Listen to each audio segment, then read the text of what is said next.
Narcissist 101. Thank you for joining me. Haven't subscribed, please do. Guys, so today's topic is four of the most outrageous lies and funniest, actually, lies that the Covert Narcissist said about me. Four of the most outrageous lies and funny as I'm looking back at it now. The Covert Narcissist said about me. And you guys let me know if you heard some of it or, that you even have better ones. Okay, one of them guys is that right after the divorce, our father divorced and it was over, he had to move out. He was running around town telling people that he's paying me hundreds and hundreds of he had to actually he had to pay me hundreds and hundreds of thousands of dollars, and I'm hearing this number I'm like, okay, where did he get this from? Some people that came over to ask me, what's going on, and he's talking about he's paying you all this like ridiculous amount of money. I'm like, where did he even get that from to give me? So, for a while, I'm like wondering, why is this man running around telling people he gave me hundreds and hundreds of $1,000s? Like, did he steal it? Like, where? And why, where is it in my account? You know, so I'm like, going through a divorce decree, maybe I miss something, you know, and I just paid attention. I realized, he calculated the child support, for the two kids. My son for how much? Because my son then was what was he?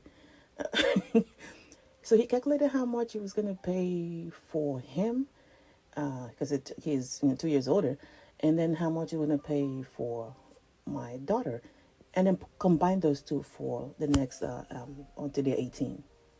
That's where the number came from. The hundreds of thousands that he said he gave me. He said he told him he gave it to me. As the divorce was over, he had to pay me that. And that's where the number came from. It took me a while, though, to try to figure where the number was. But, yeah, it was the child support that he was supposed to pay for two kids from the age that they were up to 18. That was what he said he gave me as he was leaving the marriage. The next one, guys, is that he told people, he tells different groups of people different things. He told people he told me to file. Now, he told me to file for divorce.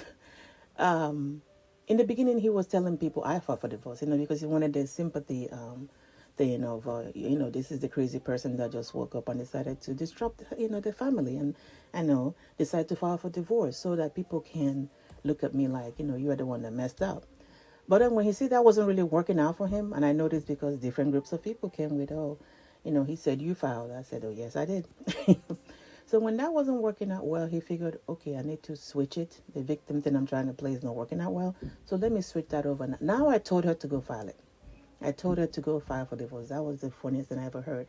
It's like, he told me to go file for divorce. I'm like, who tells people to file for divorce? Either you want to get a divorce, you don't want to. And if you want to get a divorce, you go file it, just like I did. Anyway, the next one, guys, is he was telling people he gave me the house. He was telling people he gave me the house. No mention of me buying him out. No mention of the sabotage he went when he added my names while I was trying to refinance the house. Add my names to credit cards that the underwriter had to ask me to explain. I don't know how to explain it. Of course, since I can't explain it, so it factored into my debt to income ratio, which of course affects the the interest rate. None of that was mentioned. He was telling people he willingly gave me the house. So which anyway, guys, the next one is I filed for divorce because I couldn't get a new car. I wanted a new car. That was why I filed for divorce. So none of the nonsense that was happening for 11 years was the issue. It was because I really didn't want a new car. The funniest thing was like about 3 or 4 months until I filed, we actually got a new car, which, we're talking about for months because, when you're with a covert narcissist, nothing new comes to you. Whatever that is to come to you is negotiated, argued upon, and discussed until it dies, and then that never happens. But about 4 months before the car, we had a new car, so.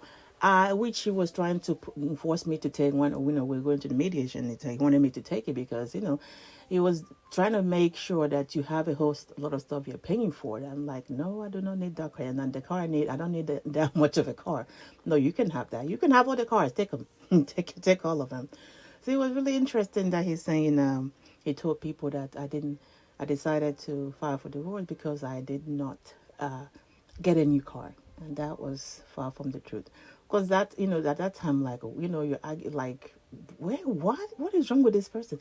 Because now it's funny that how desperate they get to, trying to present themselves in a certain way, how crazy the whole thing.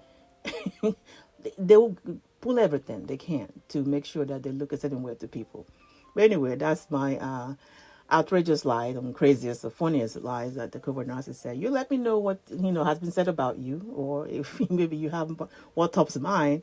All right, guys, get a hold of your mind, and everything will fall into place. Please like and share.